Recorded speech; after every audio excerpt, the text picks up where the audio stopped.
Olá, meus queridos, tudo bem com vocês? Vamos continuar o nosso curso completo de gramática para concursos públicos. Agora, nós vamos avançar para um outro tópico da língua portuguesa, que é o tópico de sintaxe, ok? Só que eu preciso que você tenha um cuidado muito importante a partir deste momento. Estamos fazendo uma transição do tópico de morfologia para o tópico de sintaxe. Você não pode fechar a caixinha da morfologia para querer abrir a caixinha da sintaxe. É isso que muitas pessoas fazem e é o que você não pode fazer. É agora que a caixinha da morfologia precisa ficar aberta mesmo, porque em muitas oportunidades o perfeito entendimento de áreas da sintaxe vai depender do seu conhecimento prévio de morfologia. Então não isole. Tudo aquilo que vimos em morfologia serve de pré-requisito para a boa compreensão da sintaxe. Então não feche o assunto. Lembre-se de tudo aquilo que você viu em morfologia, traga para a sintaxe a fim de que você tenha um entendimento perfeito dos assuntos, ok? Vejamos a tela, portanto, meus queridos. Olha só, primeiro ponto, vamos passar por conceitos básicos. Claro que sempre iniciamos o estudo da sintaxe pelo sujeito. Ok? Só que antes de mais nada, vamos observar conceitos básicos de sintaxe que já vão te ajudar a compreender o assunto. Primeiro ponto, olha só, as terminologias que são adotadas na sintaxe. A sintaxe é assim dividida em termos essenciais, termos integrantes e termos acessórios. Ok? Quando falamos em termos essenciais, termos integrantes e termos acessórios, temos aqui a divisão que a nomenclatura gramatical brasileira faz das áreas da sintaxe da língua portuguesa. Esse conhecimento é importante por dois motivos. O primeiro deles, algumas bancas solicitam que você conheça o que é um termo integrante, o que é um termo essencial e o que é um termo acessório. Algumas bancas exigem esse conhecimento, não são todas, e aliás, não é a maioria. Agora, o mais importante é você observar esse quadro que eu acabei de colocar aqui para vocês e analisar o que faz parte da sintaxe e o que faz parte da morfologia. A quantidade de pessoas que eu vejo que confundem classificação morfológica com classificação sintática não é pequena. Em quantas oportunidades eu não pergunto a um aluno qual é a classificação sintática deste termo? Ele me fala substantivo, só que substantivo está dentro da morfologia. Trazendo para uma oposição bem simples, quando falamos em morfologia, falamos naquilo que a palavra é, ou seja, a divisão quanto à forma das palavras. Quando falamos em sintaxe, estamos tratando basicamente da função e posição de palavras e de expressões em um determinado enunciado, em uma determinada sentença, ok? Então, morfologia seria o que a palavra é, a classificação da palavra. Já a sintaxe é o que a palavra faz e em que posição essa palavra está. Seria esse o entendimento em linhas rasteiras da diferença entre morfologia e sintaxe. Veja só o que temos. Em termos essenciais, nós temos basicamente o sujeito e o predicado. Por que eu coloquei um asterisco para você aqui no predicativo? Pelo seguinte motivo. O predicativo, dentro da nomenclatura gramatical brasileira, ele é tratado com os termos essenciais, ou seja, como parte do predicado. Essa nomenclatura, ela é perfeita? Não. E não só em função do predicativo, mas em função de outras classificações também aqui apresentadas. Mas como a NGB trata assim, então eu coloquei para você o sujeito e o predicado, que são de fato os termos essenciais de uma oração, ok? E o predicativo porque a NGB coloca aqui. Lembrando que o predicativo pode ser o predicativo do sujeito ou o predicativo do objeto. O predicativo que é parte integrante do predicado, ok? E não do sujeito. Por isso que eu vejo esse defeito de nomenclatura, ok? Quando falamos de termos integrantes, o que nós temos nos termos integrantes? Os complementos verbais, o objeto direto, o objeto indireto, o complemento nominal e o agente da passiva. Esses seriam os termos integrantes. E nós temos também os termos acessórios, que são adjunto adnominal, adjunto adverbial, aposto e vocativo. Mais considerações a serem feitas. O agente da passiva, ele figura entre os termos integrantes da oração. Todavia, quando estudamos a formação da voz passiva, e eu quero que você já tenha isso em mente, você só vai encontrar agente da passiva em frases que estão na voz passiva. que acontece? Você nota que o agente da passiva é uma estrutura dispensável. Ou seja, seria mais fácil conceber o agente da passiva como termo acessório e não como termo integrante. Mas repito a você, a NGB talhou assim as classificações sintáticas. De maneira semelhante, nós temos no grupo dos termos acessórios o vocativo, mas só por razões didáticas, ok? O vocativo, ele não é necessariamente um termo da oração, porque ele não se liga a verbos, também não se liga a substantivos. Ele só serve para fazer uma evocação a uma pessoa do discurso, ok? Só que por razões didáticas, colocamos junto aos termos acessórios. Então veja o que temos aqui, ó. Essenciais: sujeito, predicado e predicativo, que pode ser do sujeito ou do objeto. Os termos integrantes: complementos verbais, objeto direto e objeto indireto. Complemento nominal, agente da passiva. Termos acessórios: adjunto adnominal, adjunto adverbial, aposto e vocativo. Por que eu estou pedindo para você ter muita atenção com essa nomenclatura? Porque você vai perceber o seguinte, que essas nomenclaturas que estão aqui colocadas para você não são as mesmas nomenclaturas que fazem parte da morfologia. Então você já vai colocar isso aqui nas suas anotações de maneira que você não se confunda mais. Quando falarmos em sujeito, quando falarmos em objeto direto, quando falarmos em agente da passiva, estamos falando sobre os assuntos da sintaxe. Quando falamos em substantivo, artigo, adjetivo, numeral e pronome, estamos falando dos assuntos da morfologia. Então não se confunda, ok? Como eu havia dito a você, eu coloquei a distribuição que é dita na nomenclatura gramatical brasileira, que é o texto, é o documento que rege os nossos estudos de gramática. Só que você vai observar que ao longo dos nossos estudos, nós não iremos respeitar isso aqui na ordem que está apresentado. Por que não faremos isso? Por uma questão didática. É muito mais inteligente, por exemplo, estudar o predicativo perto dos complementos verbais e estudar predicativo e complementos verbais perto do adjunto adverbial. É muito mais inteligente estudar o complemento nominal com o adjunto adnominal. É muito mais inteligente estudar aposto e vocativo juntos, porque tem uma certa ligação com o assunto pontuação. Ok? É muito mais inteligente nós unirmos e compararmos o adjunto adverbial, o adjunto adnominal e o complemento nominal, para que nós possamos fomentar as nossas ideias. Ou seja, tudo que eu vou fazer aqui, daqui para frente, tem cunho didático. A NGB registra sim. E a ideia é que você tenha esse registro é justamente para que você saiba quais são as nomenclaturas e não as confunda com a morfologia, ok? Então vejamos a tela novamente. Seria então essa divisão: termos essenciais, termos integrantes e termos acessórios. Tudo isso aqui está dentro de sintaxe. Além disso, existem tópicos de sintaxe que integram também essas expressões. Por exemplo, concordância é um tópico de sintaxe. Regência é um tópico da sintaxe.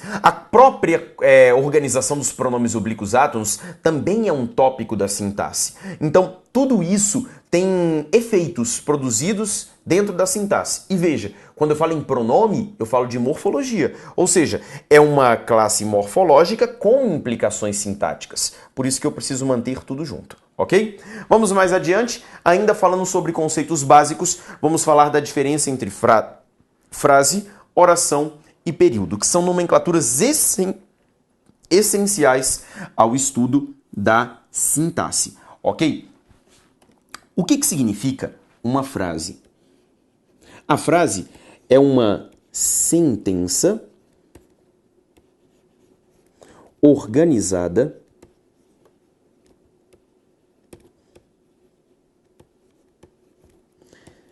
de palavras.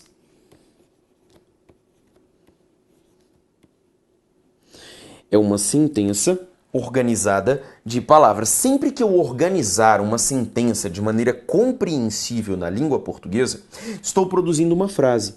Por exemplo, eu digo a você assim, ó: a mesa de madeira. A mesa de madeira. Se você observar para mim com muito carinho, eu coloquei, do ponto de vista morfológico, um artigo, um substantivo, uma preposição e outro substantivo de maneira organizada, de maneira que você compreenda a informação. Isso é uma frase, ok? Essa estrutura aqui é conhecida como frase, ok? O que não seria uma frase? Se eu, por acaso, fizesse algo assim, ó. Mesa, a madeira de. Apesar de você saber que aqui eu tenho uma sequência de palavras da língua portuguesa, elas não estão organizadas. Então, como elas não estão organizadas, elas não constituem sentido na nossa língua. Então, aqui nós não temos mais uma frase. O conceito de frase nesse aspecto coincide com o conceito de sintagma. O sintagma é uma estrutura organizada de elementos linguísticos. Só que o sintagma, ele vai desde o fonema até o texto. A frase é só nessa minha estrutura com palavras, ou seja, seria uma sentença organizada de palavras. Aqui eu não tenho a organização necessária. Então, portanto, aqui eu não tenho a produção de um sintagma. Ao passo que no exemplo de cima, eu tenho uma estrutura que é uma sentença organizada de palavras, ok? Quando falamos de uma oração, oração é a frase que possui um verbo. É a frase que possui um verbo. Ou seja, queridos, a oração não deixa de ser frase. Eu estou dizendo a você que a oração é uma frase, mas é uma frase dotada de um verbo. Por exemplo, o professor falava sobre liberdade. Liberdade. O conceito de frase está aqui. Por quê? Porque eu tenho uma sentença organizada de palavras. Então eu tenho o conceito de frase. Só que dentro dessa frase, olha o que eu tenho. Um verbo. Então é este verbo aqui, ó, o verbo falava, que diz que isso aqui, além de frase, também é uma oração. É a presença do verbo. Em A Mesa de Madeira não havia verbo. Então, como não havia verbo, é apenas frase. Não é uma oração.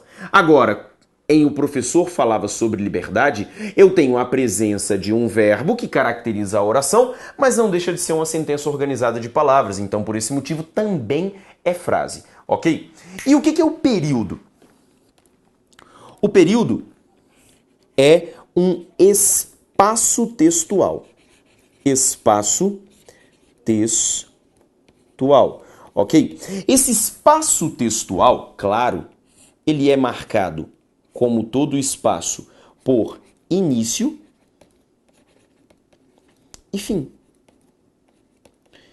Então o período ele é marcado por isso, por esse espaço textual dotado de início e fim. O início é marcado por quem na nossa língua? Pela letra maiúscula.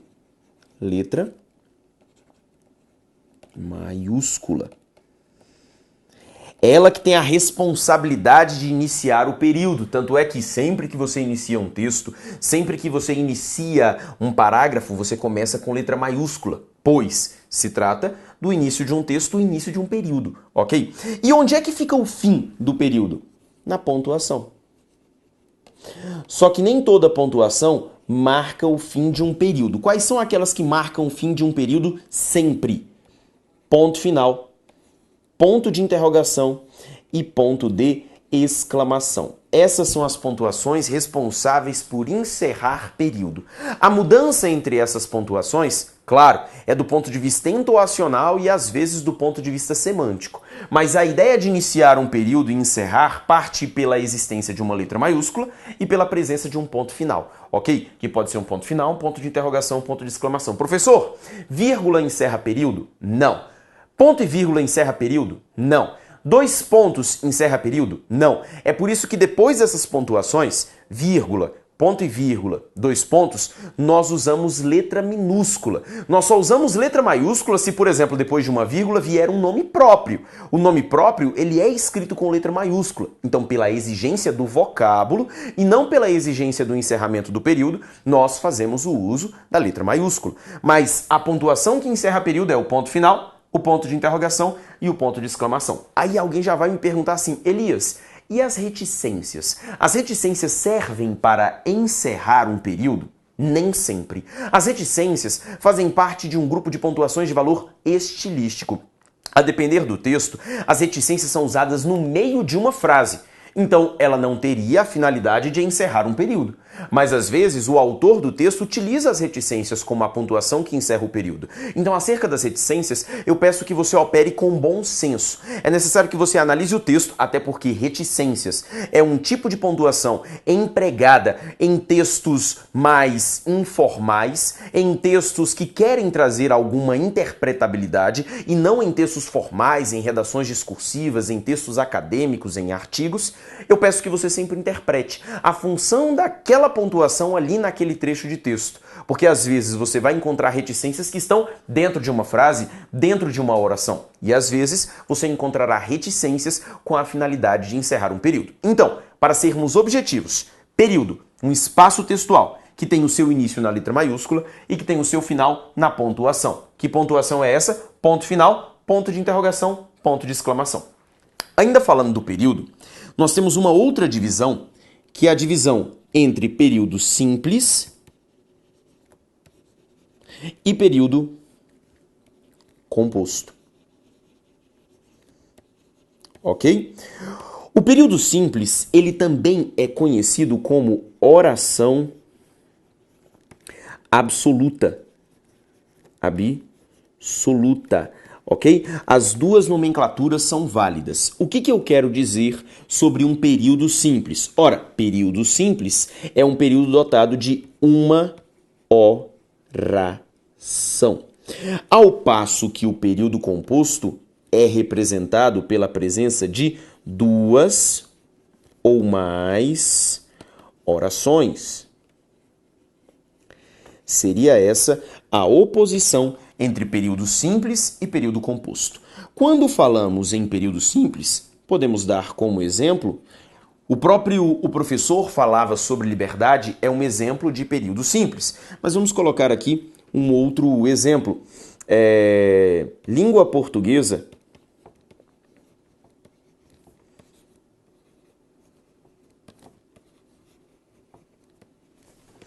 é um assunto agradável.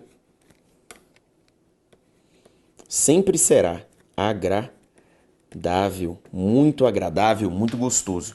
Veja que aqui eu só tenho um verbo, que é o verbo é. Ou seja, eu tenho um período, que é o espaço entre o início e o final de uma sentença, marcado pela letra maiúscula e pela pontuação, e aqui eu só tenho um verbo. Ou seja, um período simples, uma oração absoluta. Já o período composto é quando eu tenho duas ou mais orações. O que seria um exemplo de período composto, professor? Quando, por exemplo, vemos construções assim, ó. O professor chegou e apresentou o projeto. Veja que aqui nesse meu trecho de texto agora, eu tenho dois verbos. O verbo chegar e o verbo apresentar. Dois verbos em um único período, ou seja, em um único espaço de uma letra maiúscula até um ponto final. Então estamos diante de um período conhecido como período composto, porque nele há duas orações. Quando falamos em período composto, é normal a pessoa pensar naquelas nomenclaturas extensas de gramática. Oração subordinada, substantiva, oração subordinada, adjetiva, oração coordenada, assindética. Só que, neste exato momento, nós iremos nos ater ao entendimento do período simples, ao entendimento da sintaxe na oração absoluta. Por quê? Porque, na verdade, como eu disse a você, a língua portuguesa ela segue uma ordem, segue uma sequência. E para que você entenda perfeitamente o período composto, é necessário que você entenda previamente o período simples. A compreensão do período simples é essencial ao entendimento do período composto. Você não consegue entender o funcionamento do período composto sem antes passar pelo entendimento do que é um período simples. Então nós passaremos, durante alguns blocos, estudando o funcionamento do período simples do ponto de vista sintático, seja na estrutura da frase, que seriam os termos ligados ao nome, como o adjunto, adnominal, o complemento nominal, seja na estrutura da oração, e aí nós já falamos sobre sujeito, objeto, sobre essas outras estruturas sintáticas. E diante disso tudo, nós vamos entender os aspectos da sintaxe do período simples. Com essas informações, nós poderemos avançar posteriormente para a descrição do período composto. Ok? Vejamos a tela então novamente e vamos analisar aqui o que nós temos sobre a sintaxe da língua portuguesa. Nós temos primeiro de conceber, de entender a chamada ordem direta da oração. A ordem direta, que também é conhecida como ordem canônica. Ordem canônica. Ou alguns também chamam de ordem preferencial. O que é a ordem direta da oração? Como eu havia dito a você, a sintaxe fala sobre a função dos termos e a posição deles.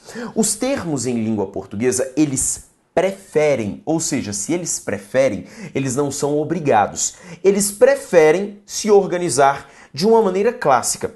Todas as línguas do mundo possuem uma ordem direta. Na língua portuguesa, funciona assim. Olha só, nós temos a ordem SVC, muito conhecida, alguns também chamam de ordem SVO, ok? E seria essa a ordem direta. O que eu tenho aqui nessa nossa ordem direta? Sujeito, verbo, complemento e ali na frente é a posição dos adjuntos adverbiais. De maneira ampla e de maneira direta, nós chamamos de SVC ou SVO, ok? E o O fazendo referência ao objeto. Mas é importante ressaltar que a posição do adjunto adverbial é aqui ao final e que adjunto adverbial não opera como um complemento verbal. Isso é um equívoco que muitas pessoas cometem ao estudar sintaxe. Pensam que o adjunto adverbial funciona verdadeiramente como um complemento verbal e não é, ok? Na verdade, sujeito, verbo, complemento apenas objeto direto e objeto indireto, e aqui na frente a posição dos chamados adjuntos adverbiais, ok? Vou voltar aqui com você. Por que a gente fala dessa ordem direta da oração? Ora, porque eu disse a você que nós estamos agora no tópico de sintaxe. E no tópico de sintaxe, nós vamos nos dedicar ao estudo da função e ao estudo da posição, ok? Da função e da posição, esse é o estudo da sintaxe. Existe um pressuposto linguístico que diz o seguinte: é necessário compreender o sujeito para que se compreenda outras estruturas sintáticas da língua portuguesa. Em outras palavras, se você não entende o que é o sujeito, se você não sabe o que é o sujeito, se você não tem um conhecimento prévio acerca do sujeito, você é simplesmente incapaz de entender, de compreender outras estruturas sintáticas da língua portuguesa. Então a compreensão do sujeito, ela é fundamental, ok? Saber o sujeito é algo fundamental. E além disso, falando dos termos essenciais da oração, a nossa estrutura é essa aqui, ó. Sujeito e daqui para cá, o que chamamos de predicado.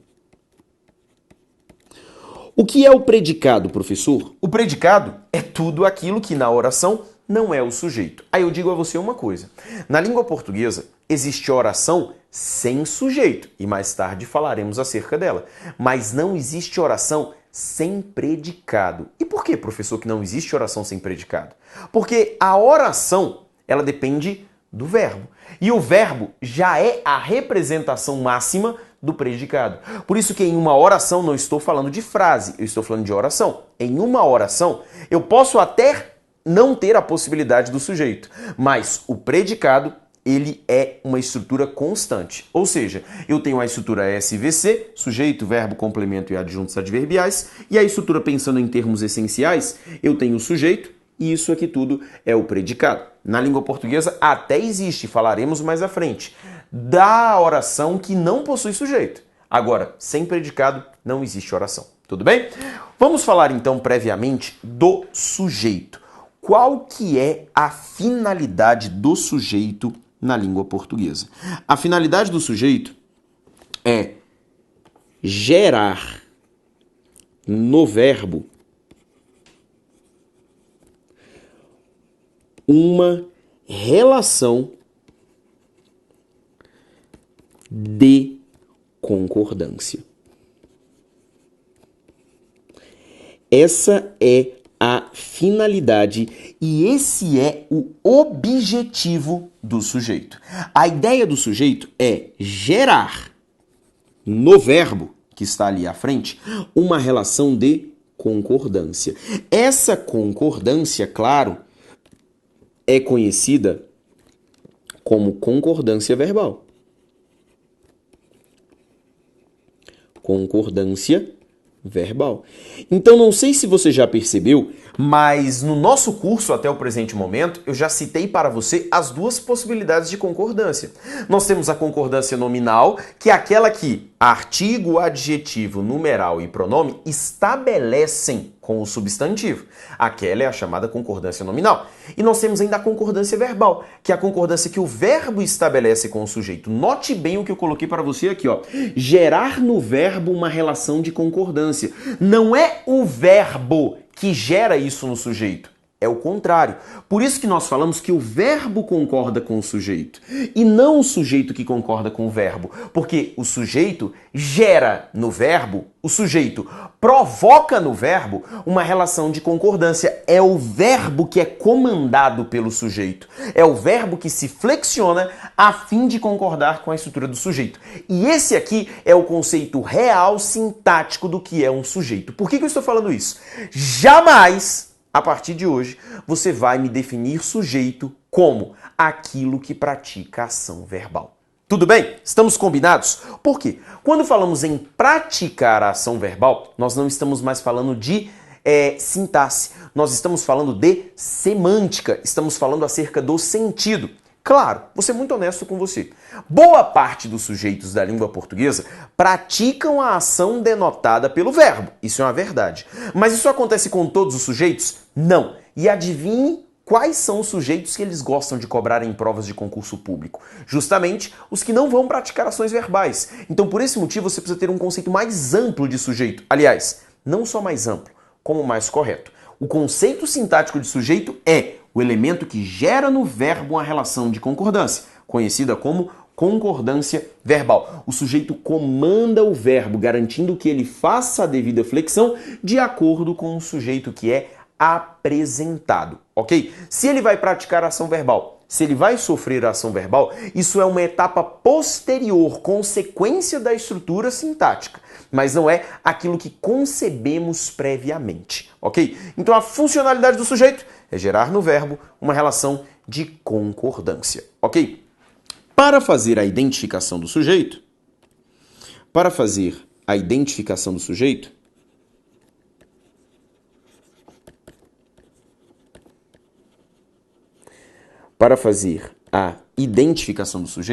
nós podemos nos valer de duas perguntas. A pergunta do quem e a pergunta do o que. Lembrando que essas perguntas elas são feitas ao verbo. Detalhe importante. Existem sujeitos que só respondem à pergunta do quem. Existem sujeitos que só respondem à pergunta do o que. Então, jamais você terá à sua mão apenas a pergunta do quem ou apenas a pergunta do o que. Existem sujeitos que respondem à pergunta do quem. Existem sujeitos que respondem à pergunta do que. Então eu quero que você tenha os dois à mão em qualquer análise sintática. Vamos ver alguns exemplos. Os diretores das empresas francesas comunicaram a realidade do mercado aos credores. O primeiro passo é encontrar o verbo. Se você se lembrar das aulas de morfologia, eu coloquei para você o seguinte: Primeira classe gramatical a ser identificada, verbo, ok? E por que nós começamos sempre pela identificação do verbo? Primeiro, do ponto de vista morfológico, é fácil identificar o verbo, porque as pessoas já associam o verbo à capacidade de conjugação do vocábulo. Por exemplo, aqui no caso, está comunicaram. A pessoa já pensa, eu comunico, tu comunicas, ele comunica. Ou seja, já há uma associação ao potencial de conjugação. Segundo, o verbo vai ser o organizador da oração. Não sei se você percebeu, mas é a única nomenclatura que é compartilhada na morfologia e na sintaxe.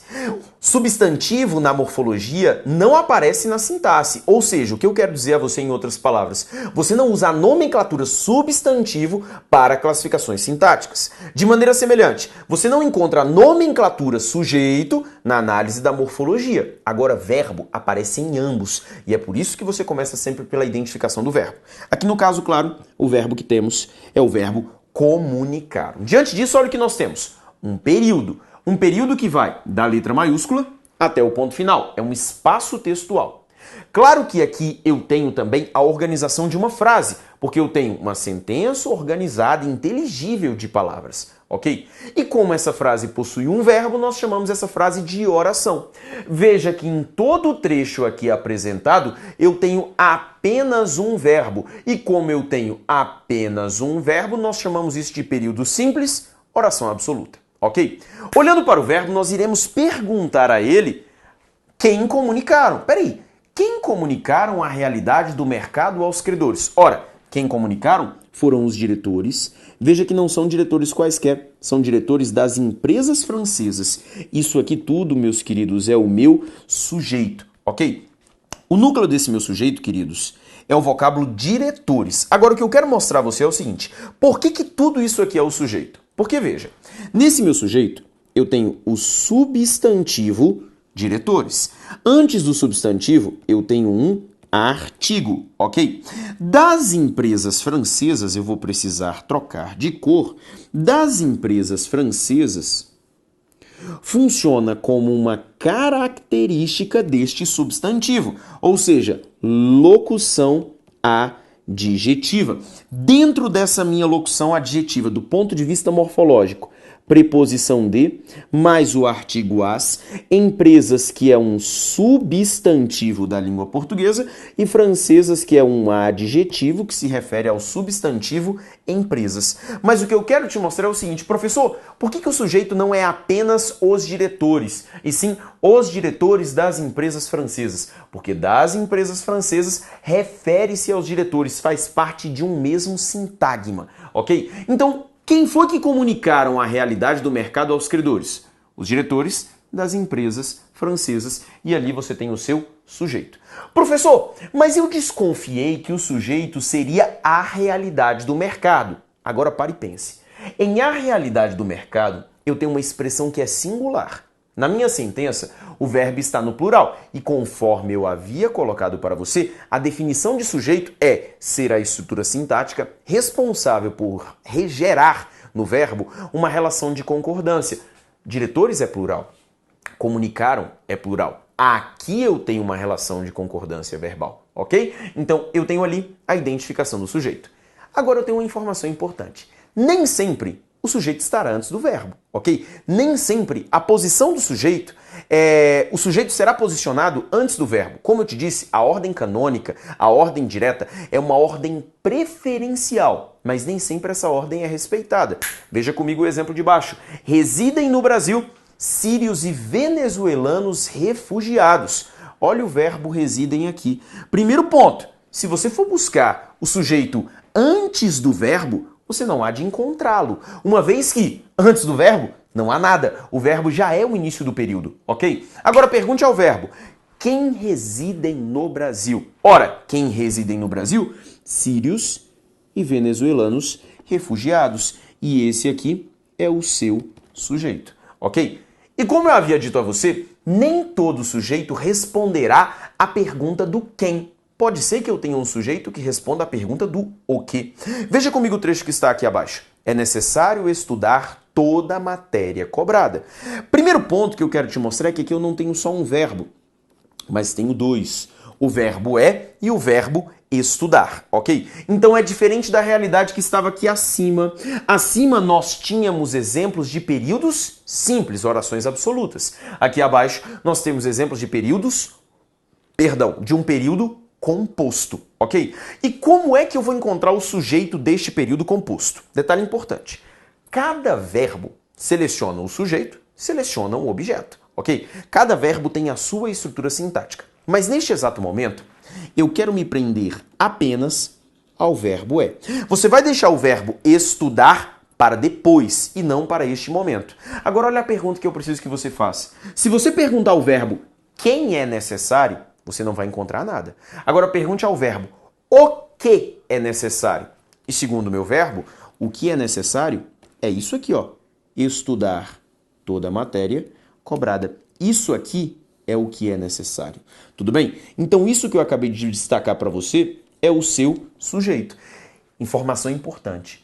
Como dentro desse sujeito existe um verbo, como esse sujeito tem como estrutura central o verbo, até porque estudar é a parte mais importante desse meu trecho, então ele é um sujeito em formato de oração. A gente mais tarde vai aprender a chamar esse sujeito de sujeito oracional. Ao passo que os outros sujeitos que temos aqui são sujeitos nominais. Não. Um sujeito nominal. Ok? Em provas, você observa com frequência a nomenclatura sujeito nominal? Não, mas vez ou outra aparece sujeito oracional. Só para você traçar essa oposição inicial e para você aprender algo. Primeiro, para identificar o sujeito, temos a pergunta do quem ou do que. Observamos, claro, as propriedades de concordância, porque a finalidade do sujeito é gerar no verbo uma relação de concordância, ok? E além disso, observamos que nem sempre o sujeito estará antes do verbo. Aliás, essa é a posição canônica, mas não é a posição obrigatória. No primeiro exemplo, claro, um sujeito anteposto ao verbo tradicional comum. No segundo e no terceiro casos, sujeitos pospostos ao verbo, sujeitos que estão depois do verbo. Vou inclusive colocar isso aqui para você. Aqui nós temos um sujeito em posição anterior ao verbo, ou seja, um sujeito anteposto. E nos outros casos, sujeito posposto. O que significa isso, professor? Anteposto, antes do verbo, posposto, depois do verbo. Tudo bem? Então seria essa a minha organização do ponto de vista da organização e da identificação do sujeito. Claro que precisamos saber muito mais acerca dele, mas isso só no próximo bloco. Um forte abraço e até a próxima.